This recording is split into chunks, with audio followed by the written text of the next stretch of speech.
तो पूरे NBFC space के अंदर जो 100% सिक्योर लैंडिंग करती है, उनके अंदर कैप्री ग्लोबल यहाँ पे सबसे हाईएस्ट रेट से अपने लोन बुक को ग्रोथ कर रही है। एंड इसकी जो लोन बुक की ग्रोथ रेट है लगभग 45 से 50% के आसपास में है। जबकि इस एनबीएफसी के कंपैरिजन में जो बाकी 100% सिक्योर लैंडिंग करने वाली जो एनबीएफसीज हैं, भले ही एनबीएफसी की बात कर लो चाहे 5 स्टार बिजनेस फाइनेंस की बात कर लो, उनकी लोन बुक यहाँ पे इस रेट से ग्रोथ नहीं कर रही है जिस रेट से कैप्री ग्लोबल की यहाँ पे लोन बुक ग्रोथ रेट कर रही है। उल्टा के 5 स्टार बिजनेस फाइनेंस वाले केस के अंदर तो यहाँ पे ग्रोथ एनपीए क्यून की बेसिस पे खराब हुए हैं। एंड फेड बैंक फाइनेंशियल वाले केस के अंदर भी ग्रोथ एनपीए यहाँ पे क्यून की बेसिस पे खराब हुए हैं।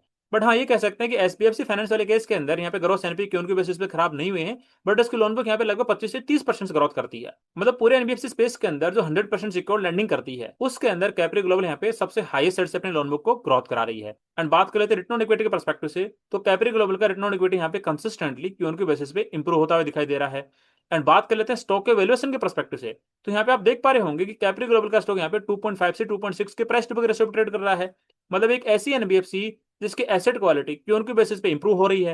एंड साथ में इसकी लोन बुक अराउंड 40-45% से ग्रोथ हो रही है। एंड उसका स्टॉक यहाँ पे लगभग 2.5 के प्राइस टू बुक रेशियो पे ट्रेड कर रहा है। मतलब इसका स्टॉक तो यहाँ पे बहुत ही अट्रैक्टिव वैल्यूएशन पे ट्रेड कर रहा है। एंड बात करें फ्यूचर ग्रोथ एक्सपेंशन के बारे में, तो मैनेजमेंट का जो गाइडेंस था कि FY 28 तक 50,000 करोड़ की लोन बुक को अचीव करने का, उस गाइडेंस को बढ़ा के यहाँ पे 55,000 करोड़ की लोन बुक का कर दिया गया है। मतलब नेक्स्ट 2 ईयर्स के लिए इस एनबीएफसी का जो लोन बुक का ग्रोथ गाइडेंस है यहाँ पे लगभग 35% के आसपास में है। तो फ्यूचर ग्रोथ के पर्सपेक्टिव से भी कह सकते हैं कि ये वाली एनबीएफसी यहाँ पे लगभग कंसिस्टेंटली 35% के आसपास में अपने लोन बुक को ग्रोथ कराती रहेगी। तो इन सारे पैरामीटर के अकॉर्डिंग 100% सिक्योर लैंडिंग करने वाले स्पेस के अंदर कैप्री ग्लोबल यहाँ पे मेरे को नंबर 1 पे दिखाई देती है।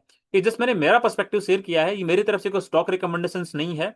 आप लोग अपनी खुद की रिसर्च करना, खुद का एनालिसिस करना, एंड जो आपके इन्वेस्टमेंट एडवाइजर हैं उनसे डिस्कस करके ही डिसाइड करना कि आपको इस स्टॉक के अंदर इन्वेस्टमेंट करना है या फिर नहीं करना है।